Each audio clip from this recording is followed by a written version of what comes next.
Welcome back student. आज lecture में जो हम लोग पढ़ने जा रहे हैं वो है न्यूक्लियर बायो का एक चैप्टर है। उस चैप्टर की स्टडी हम लोग कर रहे थे जिसका नाम है सेल।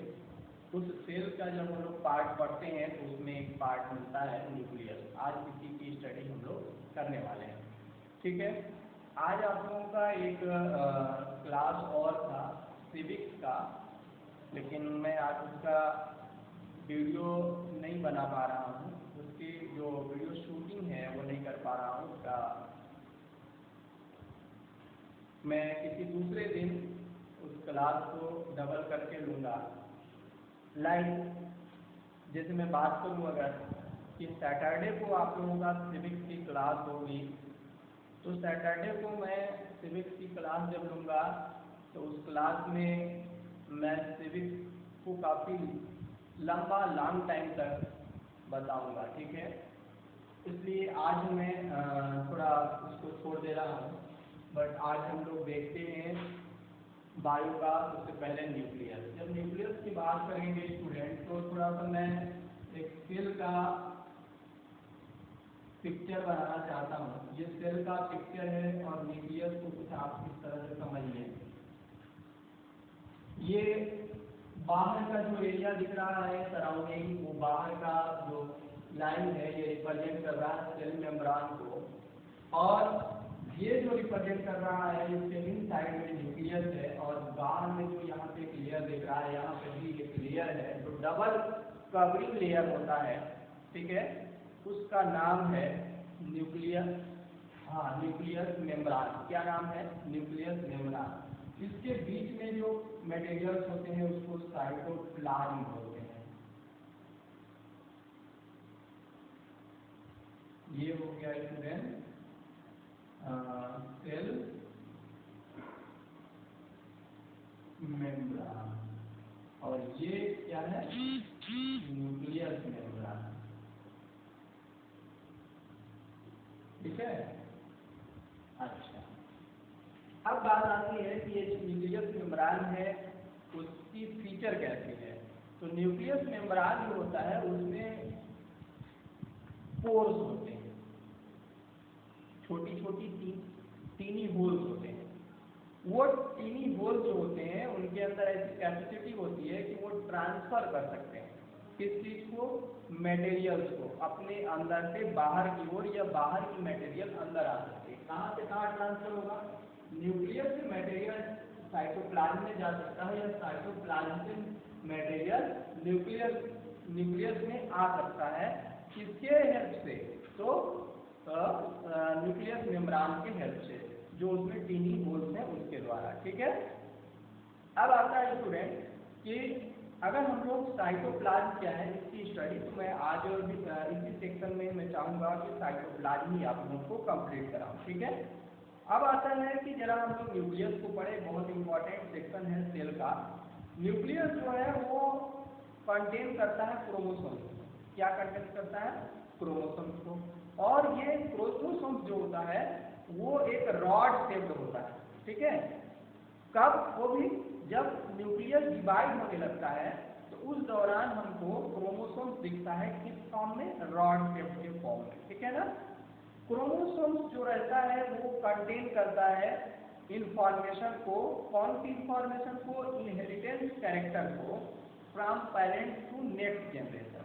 यानी किसी पेरेंट से उसके नेक्स्ट जनरेशन में जो इंफॉर्मेशन शेयर करने का काम करता है वो कौन करता है? क्रोमोसोम्स करता है। किस फॉर्म में भैया? तो डीएनए के फॉर्म में करता है। किस फॉर्म में वो जाता है?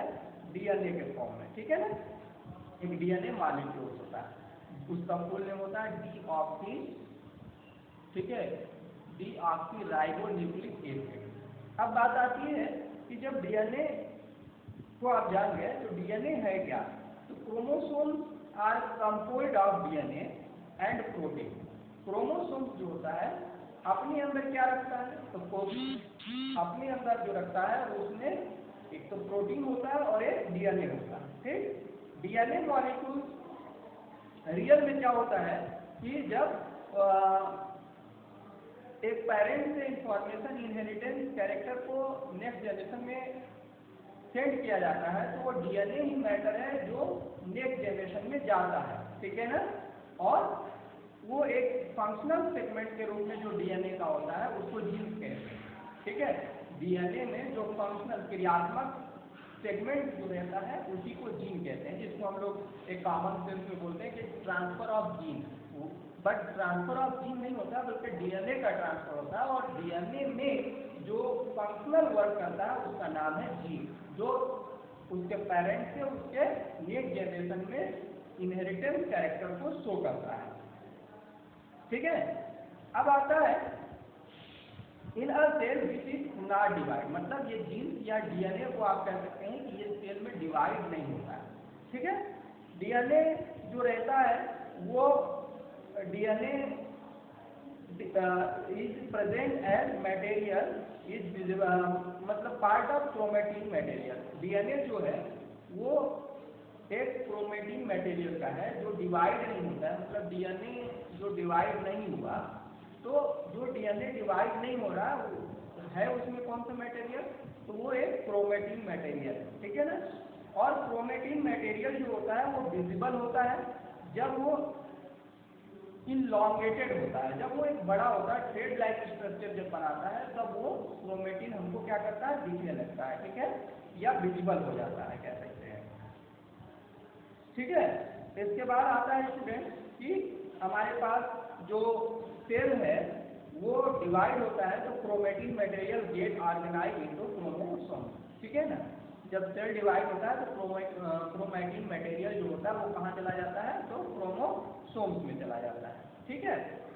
न्यूक्लियस जो होता है वो एक सेंट्रल रोल प्ले करता है सेलुलर रिप्रोडक्शन में, ठीक है।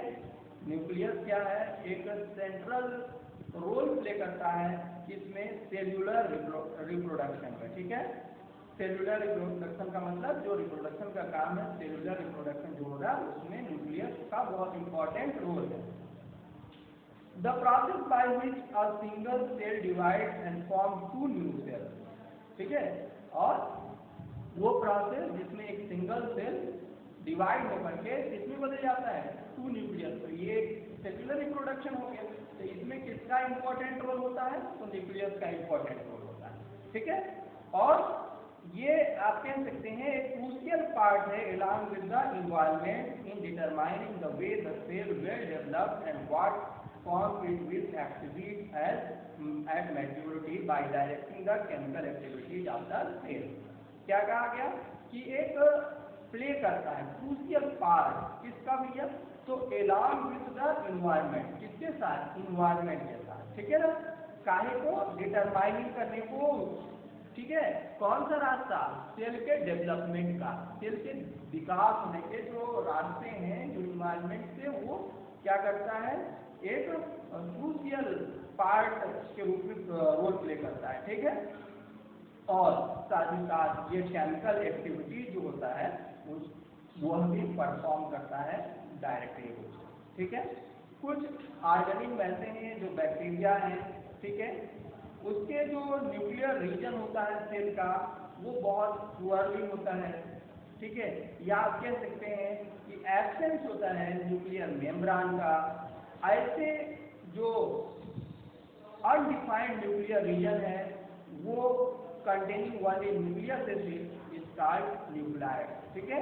तो वो जो अनडिफाइंड न्यूक्लियर रीजन होता है यानी इस रीजन में जो मटेरियल पाया जाता है उसको न्यूक्लियाइड कहा जाता है। क्या कहा जाता है, न्यूक्लियाइड, ठीक है। जैसे इसके बाहर जो पाया जाएगा उसको साइटोप्लाज्म, और इसके इनसाइड में जो पाया जाएगा वो क्या हो गया, ठीक है, तो उसका नाम हो जाएगा न्यूक्लियाइड। ऐसे organism which cells lack nuclear membrane are called prokaryotic, ठीक है ना। अब वो न्यूक्लियाइड तो उसमें पाया जा रहा है लेकिन उसमें क्या चीज का एब्सेंट है, तो न्यूक्लियर मेम्ब्रेन का एब्सेंट है, यानी उसकी सेल फुली डेवलप नहीं है।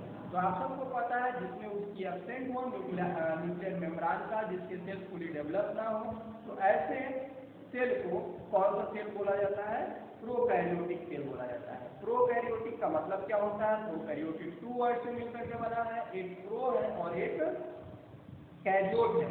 प्रो का मतलब होता है प्राइमरी और कैरियोट का मतलब होता है न्यूक्लियस।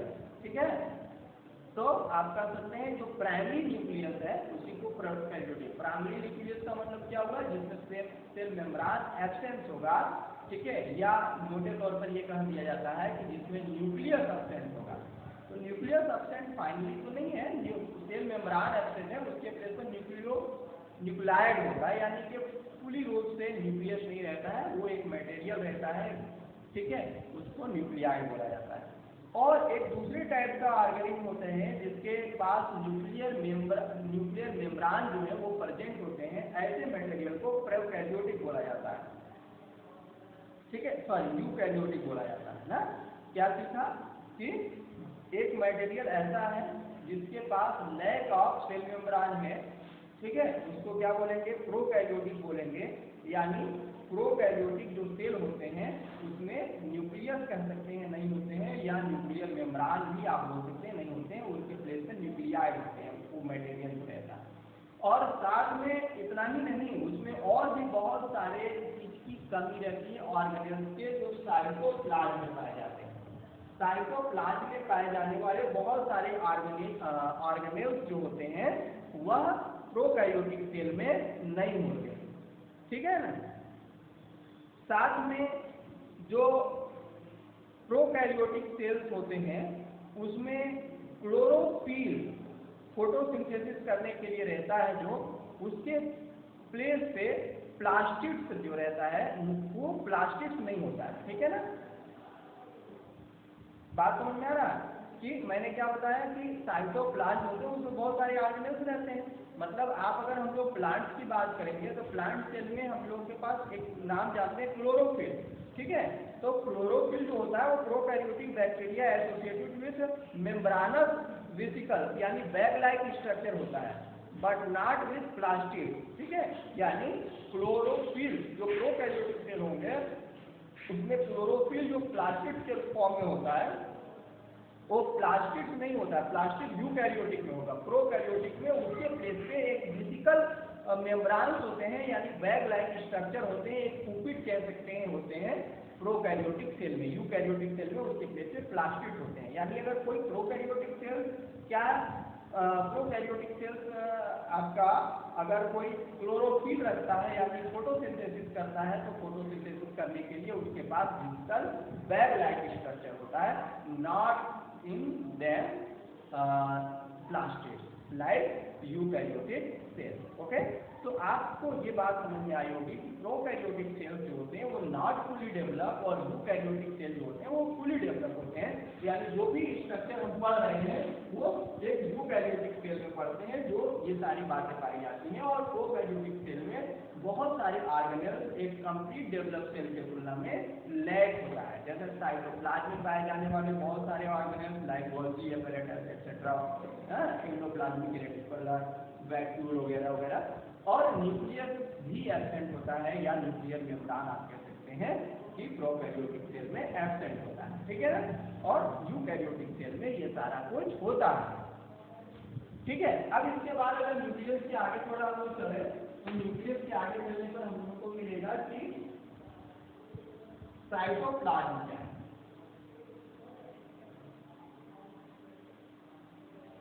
ठीक है, तो अभी मैं थोड़ी देर पहले एक स्ट्रक्चर बनाया था ऐसे, और यहाँ पर बीच में लिख दिया था कि ये साइटोप्लाज्म का रीजन है। साइटोप्लाज्म होता क्या है इसमें, तो रियली में ये तो साइटोप्लाज्म जो होता है वो एक मटेरियल है। ठीक है, ये रीजन में फिल्ड होता है साइटोप्लाज्म। ठीक है, अगर हम लोग सेल ऑर्गेनेल्स इनक्लोज रहते हैं मेम्ब्रेन के द्वारा, बहुत सारे सेल ऑर्गेनेल्स होंगे जिस मेम्ब्रेन के साइड में इनक्लोज होंगे। ठीक है, in prokaryotic besides the absence of defined nuclear region the membrane bound cell organelles are also absent. क्या सीखा कि क्योंकि प्रोकैरियोटिक में ये वाला सेल मेम्ब्रेन एब्सेंट रहता है, इसकी वजह से इसके अंदर बाउंड होने वाले बहुत सारे, ठीक है, ऑर्गेनेल्स की क्या हो जाती है, एब्सेंस हो जाती है। दूसरी तरफ अगर हम लोग चलते हैं यूकैरियोटिक सेल्स के बारे में बात करते हैं तो उनके पास न्यूक्लियर मेम्ब्रेन होते हैं, उसके साथ साथ मेम्ब्रान इनक्लोज्ड ऑर्गेनेल्स भी होते हैं। यानी ये न्यूक्लियर, अगर हम यूकैरियोटिक की बात करें तो यूकैरियोटिक में न्यूक्लियर मेम्ब्रान होता है, अभी पढ़ा, और जब यूकैरियोटिक में न्यूक्लियर मेम्ब्रान होता है तो इनके अंदर इन साइड में इनक्लोज होने वाले जितने भी ऑर्गेनेल्स हैं, सेल ऑर्गेनेल्स, वो सब भी मौजूद होते हैं अच्छे से। ठीक है, अब आता है the significance of membrane can be illustrated with examples of viruses. अगर हम लोगों को मेम्ब्रान का सिग्निफिकेंस समझना है कि इसका क्या इतना बड़ा महत्व है, तो उसके लिए हम लोगों को, ठीक है, क्या समझना होगा, एक वायरस को लेना होगा। Viruses lack any membrane and hence do not show characteristics of life until they enter a living body and use, ठीक है, cell machinery to multiply। क्या सीखा अभी आप लोगों ने, कोरोना वायरस का नाम सुन रहा है, ठीक है। वायरस में लैक ऑफ एनी मेम्ब्रान, किसी भी टाइप का मेम्ब्रान की कमी होती है, चाहे ये मेम्ब्रान हो, ये मेम्ब्रान, ठीक है, उसका कमी हो गया वायरस में। जब उसके अंदर इसकी कमी होती है, इसके वजह से वो कोई भी लाइफ का कैरेक्टरिस्टिक को नहीं शो कर पाता। कब तक नहीं लाइफ की कैरेक्टरिस्टिक को शो कर पाता? जब तक कि वो कोई लिविंग बॉडी के इनसाइड में इंटर ना करे। यानी कोई हवा में अगर वायरस तैर रहा हो, घूम रहा हो, तो उससे virus just like dead body की तरह है, लेकिन जैसे ही वो किसी लिविंग बॉडी के इनसाइड में इंटर कर जाता है, वह मल्टीप्लाई कराना एक मशीनरी की तरह काम करना शुरू कर देता है, ठीक है, और बहुत तेजी से अपने ग्रोथ करता है। ठीक है, बात आती है कि हम लोग साइटोप्लाज्म की बात पढ़ रहे थे, तो साइटोप्लाज्म के बारे में अगर हम लोग पढ़ेंगे तो हमने कहा कि एक रीजन है, इनक्लोज्ड रीजन, किसके बीच में, सेल मेम्ब्रान और न्यूक्लियर मेम्ब्रान के बीच में, उसको, उस रीजन को क्या कहते हैं स्टूडेंट? तो उस लार्ज रीजन को क्या कहा जाता है? उस लार्ज रीजन को साइटोप्लाज्म कहा जाता है। ठीक है, ये very little stage, it is called the cytoplasm. Cytoplasm is a fluid contain inside the plasma membrane. क्या सीखने आपको आ रहा है? इसके अंदर फ्लूइड होता है, ठीक है ना, आपने सीखा ना कि इसके बाहर और इसके इनसाइड में जो फ्लूइड है या एरिया है, रीजन है, वो साइटोप्लाज्म है। साइटोप्लाज्म में क्या होता है? फ्लूइड होता है, यानी लिक्विड रहेगा। ठीक, अच्छा, और क्या है भाई? तो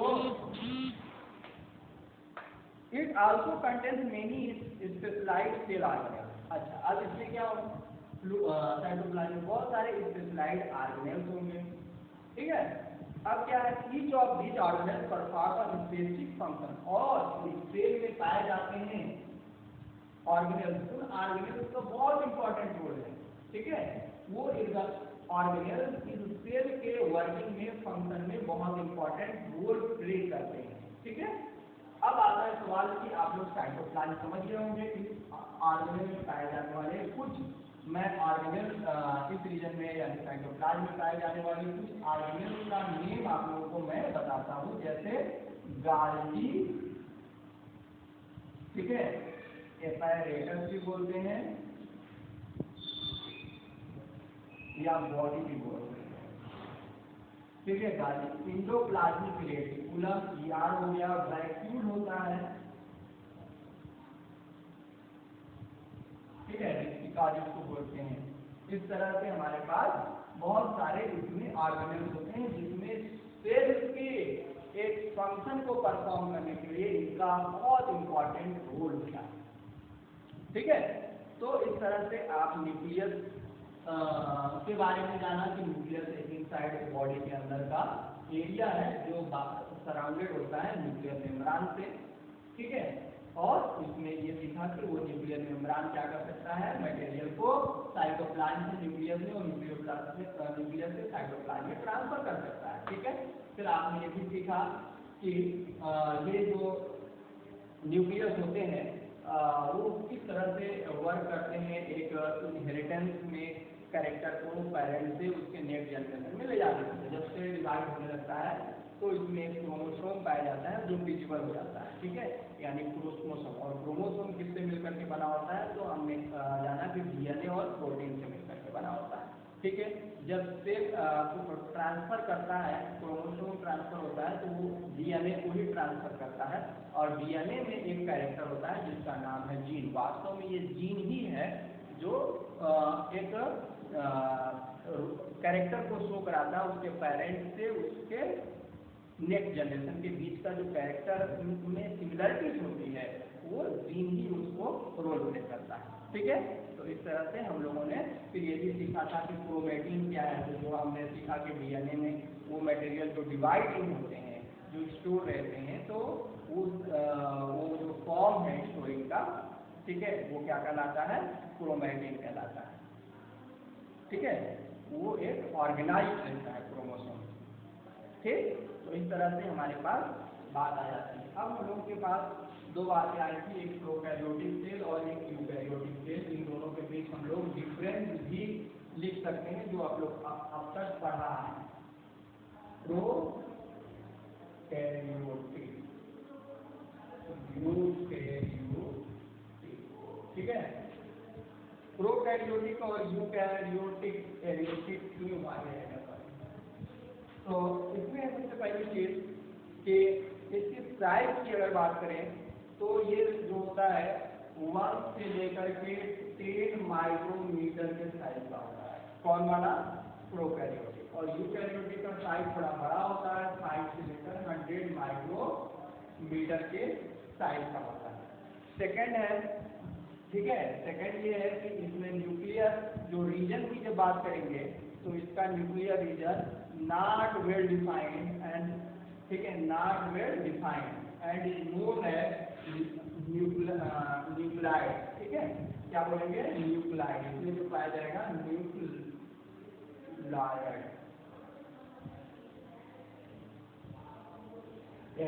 न्यूक्लाइड, ठीक है।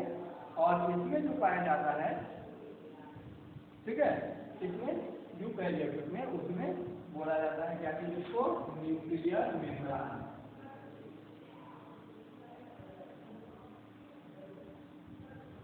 ठीक। इसके बाद क्रोमोसोम जो होता है इसमें वो सिंगल होगा, ठीक है, इसमें प्रोकैरियोटिक। यूकैरियोटिक में more than 1 chromosome. Membrane bounded cell organelle absent. जो मेम्ब्रेन बाउंडेड होते हैं सेल ऑर्गेनेल, यानी सेल ऑर्गेनेल्स होते हैं जो मेम्ब्रेन के इन साइड में जो बाउंडेड सेल ऑर्गेनेल्स होते हैं वो एब्सेंट होते हैं, किसमें? प्रोकैरियोटिक में। बट यूकैरियोटिक में फुली, ठीक है, सेल ऑर्गेनेल साथ पड़ जाएगा।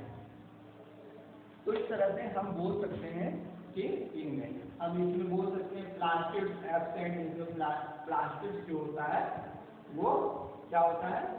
प्रेजेंट होता है। या इसमें हम बोल सकते हैं कि इसमें in the place of plastic it has what? It has a membranous vesicle, यानी bag like structure in it. और इसमें क्या होता है? सीधे सीधे प्लास्टिक होता है फॉर फोटोसिंथेसिस। तो इस तरह से हमारे पास न्यूक्लियस और साइटोप्लाज्म हुआ। नेक्स्ट ये हम लोग पढ़ेंगे सेल ऑर्गेनेल्स जो इतनी इम्पोर्टेंट हैं।